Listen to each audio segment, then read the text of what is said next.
Hi, so in this video, I'm going to talk about why preparing for the GMAT using generic study plans is not the most effective and efficient way for you to prepare for your GMAT.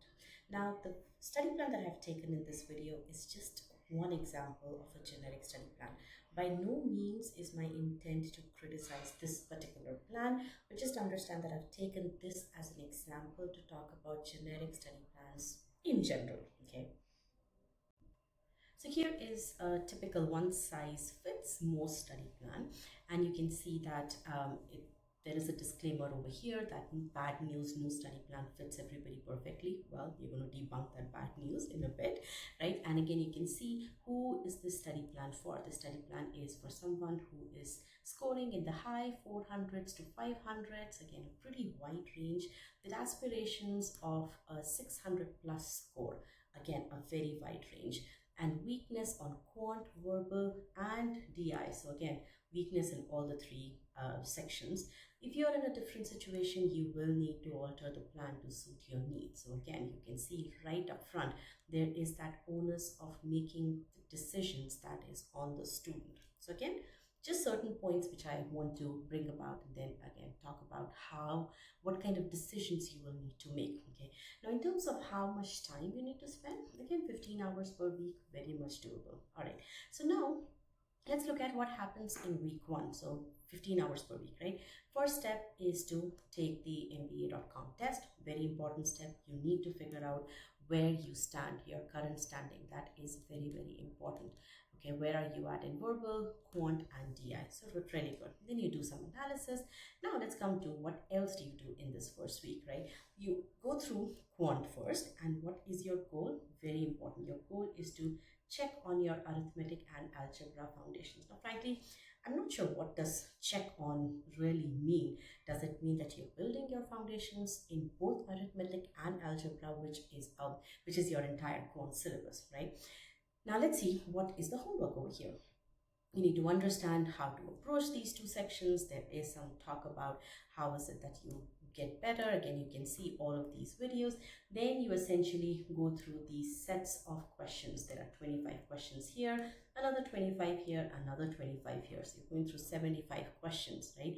And then you're doing some kind of analysis. Now you do that analysis, and then you figure out, okay, if you need to if you're struggling with fundamental content this week, then you check out this video or that video. So far what you've done is you've solved these 75 questions of varying maybe easy, medium difficulty level, and then so you've solved these 75 questions across entire quant syllabus, and then based on some metrics, again you need to figure that out on your own, how to interpret your results, see the next post on the thread. So essentially you have to figure out, the student has to figure out on their own as to whether they are struggling in quant or not, on what topic they're struggling in, and then the student has to make the decision whether they need to go through this video if they're making careless errors. Again, how do they make sure that they're making careless errors? Okay, if they're struggling with fundamental content, then watch this video or this video. So they are the ones who have to make that decision, right? And then they have this other source, this GMAT Club math book. So entire PDF is available to them, okay? But they have to make the decision whether they need to go through this entire PDF or not. And then there are these other threads which are also available to them. So what you see over here is that in week one itself, the student is solving 75 questions, okay? These are the questions that they are solving. Yes, they've been given these questions in these various sets over here, right, available here. So that's a good thing. But then the student has to make the decision. How did I fare over here? How did I do? Okay.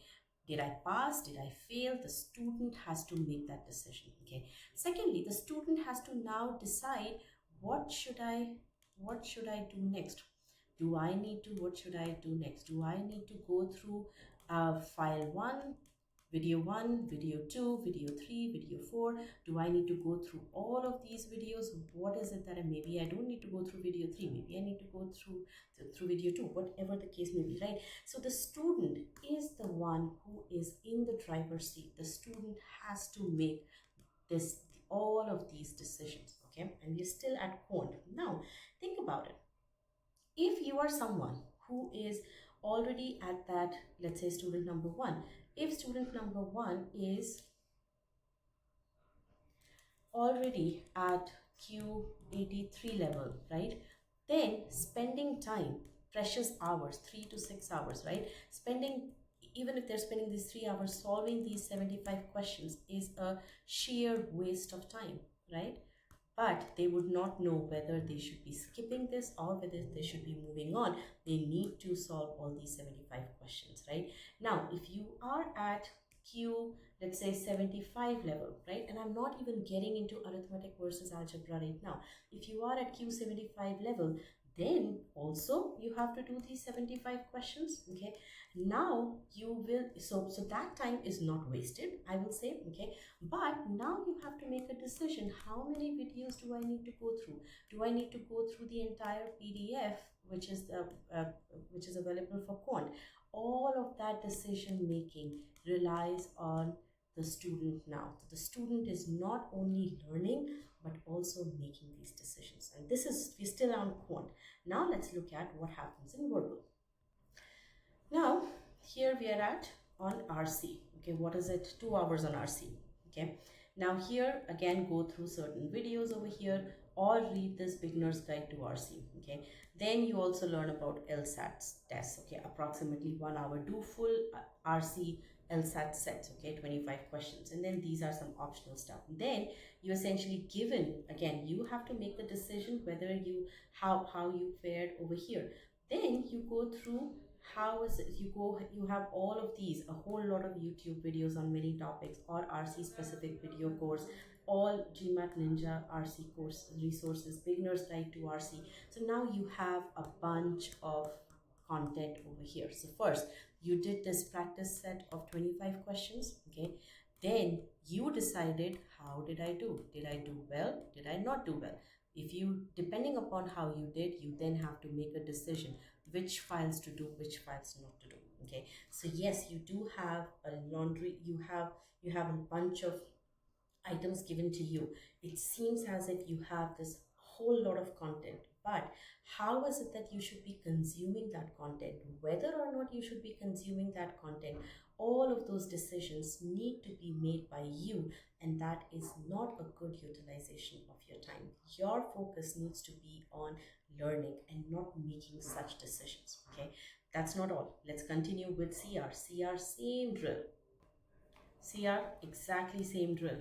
You watch this how to approach CR. Again, you solve these 25 questions on CR in 1 hour. I really don't know how you can solve 25 questions in 1 hour, but it is what it is over here.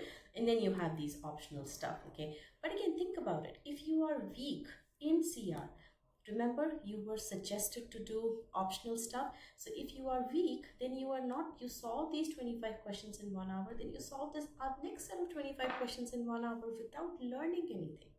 So again, all of that work is in my opinion going to waste, because if CR is your weakness, then doing these steps is doing blind practice is not really going to help you. And then you would decide whether, how is it that you did, right? So you solve these 50 questions and you still don't know where you are at. So I'm not sure what value the mock test added. Why is it that you need to go through these 25 questions? I'm not really sure. And then you have this set of again, a long list of content that is available to you, but ultimately you are the one who has to make a decision of what content to watch and what content not to watch. And that is the reason why so many students who prepare through such study plans, they feel as if they're doing all the hard work, they're going through the content, right? They're spending 15 to 20 hours every week, but they are not improving. Why? Because this study plan is not designed from the standpoint, such study plans are not designed from the standpoint to make you guys improve. Okay, now let's compare how an e-GMAT will address the very same thing. An e-GMAT, number one, is going to take Sigma X mock test or official mock test. Okay, one mock test that's going to give the score in quant, verbal, and DI. Okay. Now, the EG matter will not really need to make any decision over here. All they do is they spend 30 seconds in putting all this information into the personalized study plan that we have built. Okay. And they basically, the output of that is they get a study plan as to which details out what to study, when to study, what metrics to track. All of the decision making that a non-EG matter had to do when they were utilizing a generic study plan, all of that decision making is handled by PSP. Okay, so you don't, an EG matter does not really need to think about any of these because this is stuff which we have taken care of. So truly, we are your partners in your GMAT journey. Okay, we are there with you at every step of the way so that you spend your time in doing where it matters the most, which is learning and ensuring that you meet the already set metrics. You will be provided with everything that you need to do. When is it that you need to do that? All you have to do is show up, stay consistent, learn, move on, and then get to your target GMAT score. All right. To summarize, when the onus of making so many decisions lies on the student, not only does the GMAT prep become an onerous job, but also any wrong decision can steer you away from your target GMAT score, putting in jeopardy that admit or that scholarship, both of which have long lasting impact on your career. So choose your study plan wisely.